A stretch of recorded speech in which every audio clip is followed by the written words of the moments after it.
tous, je m'appelle Caroline Bindel, je suis journaliste basée à Marseille et je suis ravie de vous accueillir dans Cité Radieuse. Alors Cité Radieuse, c'est quoi ? Une rencontre, une conversation avec des personnes venant d'horizons très divers mais qui ont en commun de faire rayonner une ville, Marseille. Elles y vivent, y ont vécu ou tout simplement l'aiment pour ce qu'elle a à offrir. Marseille est lumineuse, bouillonnante, arlequinée, agitée. On l'aime autant qu'on la déteste, parfois seulement. Aujourd'hui, mon invité est Pierre Grand-Dufay, chef d'entreprise et dirigeant du fonds d'investissement Tertium. Mais c'est l'auteur du Monde de Tim que j'ai voulu rencontrer, même si finalement tout est lié. Pierre s'est lancé dans l'écriture au moment où son médecin lui conseillait de ralentir la course à pied. Il fallait bien combler le vide pour cet homme en perpétuel mouvement. Et dans ce premier roman, il s'intéresse à la question de l'intelligence artificielle de façon didactique et enrichissante, et nous fait faire un bond dans le futur en 2047. Un roman d'anticipation, le premier d'une longue série peut-être, le second en tout cas, sur l'intelligence artificielle phase 3 et l'immortalité électronique, est en cours d'écriture. Je vous laisse découvrir notre conversation.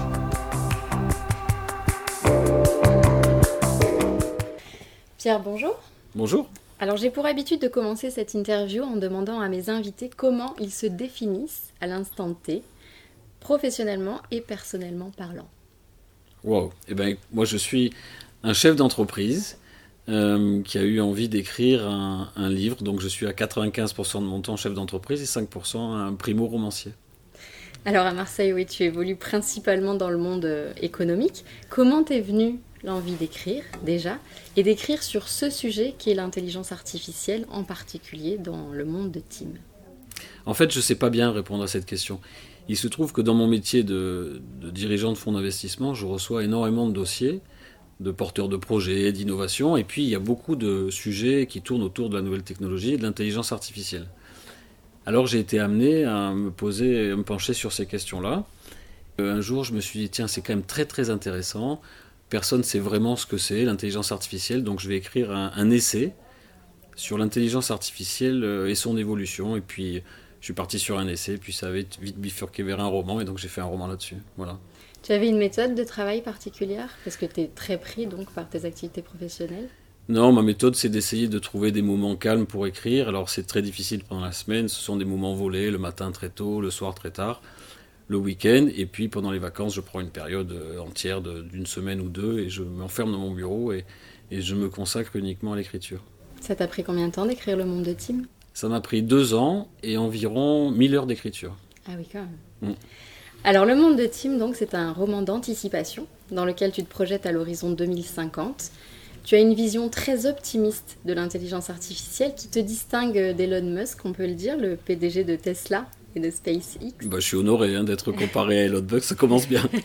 Alors oui, parce que là où il voit une menace pour la civilisation, toi tu vois plutôt une opportunité en fait, c'est ça ? D'abord, moi je suis très optimiste de tempérament et donc c'est un trait de caractère que je retrouve dans toutes mes actions. Mais je crois que l'intelligence artificielle, ça n'est ni plus ni moins qu'un outil intéressant, à ce jour pas très innovant, pas très disruptif, mais qu'on peut utiliser d'une très bonne façon. Et j'en veux pour preuve le fait que ses conséquences aujourd'hui sur notre vie quotidienne et sur la vie professionnelle sont très positives. Dans la vie professionnelle, l'intelligence artificielle, on constate qu'elle a augmenté la productivité, augmenté la compétitivité, réduit la pénibilité, augmenté la fiabilité de nos actions et donc donné aux entreprises des atouts qu'elles n'avaient pas par le passé. Donc c'est très positif. Et puis dans nos vies personnelles aujourd'hui, on n'en est qu'au début de l'intelligence artificielle, mais disons qu'on s'en sert pour faciliter nos vies au quotidien, et donc oui, c'est très positif de mon point de vue.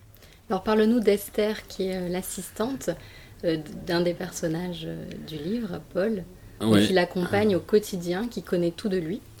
Alors Esther, c'est l'incarnation de l'intelligence artificielle de 2e génération, celle dite forte, parce qu'aujourd'hui on est dans l'utilisation d'une intelligence artificielle débutante en quelque sorte, dite faible par les spécialistes, faible parce qu'elle est enfermée dans un processus algorithmique qui fait qu'elle n'a pas de capacité de décision autonome. C'est-à-dire qu'elle est enfermée dans un système qui lui permet de puiser dans les données qu'on lui a apportées et qu'elle mouline à travers un algorithme extrêmement puissant et qui lui donne la capacité de faire des réponses, mais des réponses qu'elle ne peut pas inventer. Et donc, moi je parle de l'intelligence artificielle de la génération suivante, celle qui aura une autonomie de décision. Et pour comparer les deux, en fait, on dit que la seconde, l'intelligence artificielle forte, elle est capable de traiter l'ambiguïté, de comprendre le contexte. C'est-à-dire que si on prend un exemple, qui n'est pas de moi, mais je le trouve très parlant, si je te dis Jean Barrière, qu'est-ce que tu comprends, Jean Barrière ? Tu comprends Monsieur Jean Barrière ? Oui. Bon, et bien dans le corps du texte de l'intelligence artificielle, comme elle n'avait pas Monsieur Jean Barrière en mémoire, elle avait la Jean Barrière, et donc on a retrouvé la Jean Barrière dans le texte alors que c'était Monsieur Jean Barrière. Parce que l'intelligence artificielle ne sait pas traiter l'ambiguïté. Celle dont je parle, elle sait le faire. Donc elle sait analyser les situations et prendre des décisions ou émettre des suggestions en fonction d'un contexte qu'elle aura utilisé. Et c'est le cas d'Esther. Donc Esther pilote la vie de la famille adoptive de Tim, et donc elle s'occupe de tout pour eux. Et elle peut ressentir des émotions ? Alors ça, c'est une autre question. L'émotion, c'est la vraie révolution dans l'intelligence artificielle. Et la question, c'est de savoir si elle ressent des émotions ou si elle fait état d'émotions qu'elle a préalablement enregistrées. Mais ça, je ne vais pas dévoiler les secrets puisque c'est expliqué très, très longuement, très précisément dans mon livre à travers la discussion de cet enfant Tim et de l'intelligence artificielle. Au sujet de cette intelligence artificielle forte, j'ai relevé un passage qui va permettre à chacun, je pense, de se poser quelques questions. C'est très troublant. Tu dis « La personnalité électronique et le droit d'épouser un robot ont été acquis en 2038 dans certains pays nordiques. Mais pour l'instant toujours refusé en France. » Je trouve ça extrêmement troublant, ça fait réfléchir. Ça fait évidemment penser, tu vas encore aimer la comparaison, mais à George Orwell, son ouvrage 1984, et ce qu'il disait, « Les meilleurs livres sont ceux qui racontent ce que l'on sait déjà. » Moi j'aimerais revenir là-dessus parce que le droit d'épouser un robot, ça décontenance un peu quand même. Oui, alors il se trouve que... Moi, j'ai imaginé ça en 2035 ou 2038, mais c'est en train d'arriver puisqu'il y a déjà un pays qui propose la possibilité de signer un contrat d'union avec un hologramme. Et en fait, on se rend compte que quand l'intelligence artificielle est incarnée dans un robot qui est extrêmement bien fait, par exemple quand on regarde le robot d'Arabie Saoudite, Sophia, elle a toute l'apparence d'une femme, on se dit que finalement on n'est pas très loin de pouvoir avoir une relation quotidienne avec un personnage qui est complètement inventé, doté d'un algorithme, avec une capacité de comprendre nos émotions. Et donc oui, c'est possible. Et je crois que, heureusement ou malheureusement, c'est un autre sujet, mais ça arrivera. Ça arrivera. Sophia, dont tu parles, qui a obtenu la nationalité, c'est ça, et qui semblerait avoir plus de droits que les femmes dans ce pays-là. Ben, elle a créé toute une polémique, parce que Sophia, c'est un robot en Arabie Saoudite. Et quand elle a été présentée, elle n'était pas voilée. Alors toute la population des femmes d'Arabie Saoudite ont dit non, on n'est pas d'accord. Nous, on doit être voilés, le robot aussi. Mais Sophia, aujourd'hui, c'est un des exemplaires des robots les plus développés, mais elle a encore beaucoup de limites, elle fait encore beaucoup de confusion, et elle n'a justement pas cette capacité de traiter l'ambiguïté, de comprendre les contextes. Donc quelquefois, on voit que quand on lui pose une question, elle répond encore à côté. Donc on est au balbutiement de cette technologie qui va arriver incontestablement. Ce qu'on voit aujourd'hui qui fonctionne, c'est par exemple les robots de surveillance. Alors là, il y a eu un incident dans un centre commercial américain, parce qu'il y a un robot de surveillance qui a attaqué une poussette et un enfant parce qu'il l'a confondu avec un chien qui aboyait. Oula. Alors ça s'est pas mal terminé, c'est pour ça que sinon j'en parlerai pas. Mais c'est donc des tests qui essayent de conférer une autonomie de décision à des machines. Et puis là, ils sont en train de travailler sur des prototypes de robots militaires qui auraient l'autonomie de la prise de décision du tir. Enfin, ça va très loin tout ça. Hein. Ça va très loin. Et d'où l'urgence de réglementer et d'encadrer tout ça dans des règles extrêmement strictes.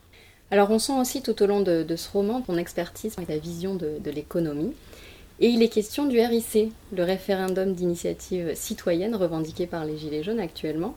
Donc c'était bien avant qu'il en soit question dans l'actualité. Alors tu dis, la consultation des citoyens par voie électronique est obligatoire pour tous les grands projets d'urbanisme, d'équipement et d'aménagement. Donc on est toujours en 2047. Donc pour toi, un projet souhaitable pour le pays, nécessaire ? Alors le RIC sous la forme qui est proposée, non, c'est pas du tout un bon projet de mon point de vue. En revanche, je pense que les grandes questions, les grands investissements, les grandes infrastructures, les grandes décisions, elles doivent être partagées plus largement. Et donc oui, je pense que, compte tenu du fait qu'aujourd'hui on a à disposition des technologies de communication extrêmement faciles, extrêmement rapides, on doit pouvoir consulter l'essentiel de la population sur les très grands projets. Donc tu fais passer peut-être quelques idées. Les questions d'Emmanuel Macron dont tu parles, président élu en 2017. Est-ce qu'il a lu ton ouvrage? Est-ce que tu sais? Je sais pas, je lui ai envoyé, il m'a répondu un petit mot en me disant merci beaucoup. Je sais pas s'il a pris le temps de le lire. Ce que je voulais dire, c'est que tout simplement, il y a des nécessités de réforme très importantes dans le pays, il faut les faire. Et je dis dans mon livre qui est sorti en septembre qu'il va faire face à des résistances extrêmement fortes et qu'il faudra qu'il les gère s'il veut continuer à réformer. Voilà. Et la révolte est là. Et la révolte est là. En tout cas, ce livre donne à continuer à ouvrir nos esprits et prendre conscience. Il est didactique, donc je le conseille vivement à tous. Revenons à Marseille, qui est aussi un personnage de ce roman. Marseille, tu y es né, tu y vis, tu y travailles. C'était impossible pour toi qu'elle ne figure pas dans ce roman? C'est une bonne question. Je sais pas. Le second roman que je suis en train d'écrire se passe aux États-Unis, dans un autre contexte. Mais pour le premier, je voulais parler de Marseille et de cette ville qui a un destin, une histoire extraordinaire. Et surtout, ce que je voulais dire, c'est que Marseille a été le centre du monde à l'époque du commerce maritime avec les colonies. Et je crois qu'on a une opportunité pour reprendre un leadership mondial dans le domaine des data, parce qu'on est dans une position géographique qui fait que les câbles de transport des données numériques d'Asie, d'Orient et à destination d'Europe et d'Afrique se retrouvent à Marseille. Et donc on a une chance extraordinaire et il faut investir absolument sur ces technologies-là parce qu'on a une opportunité historique, il ne faut pas la rater. Et donc je voulais raconter que justement on ne l'avait pas raté.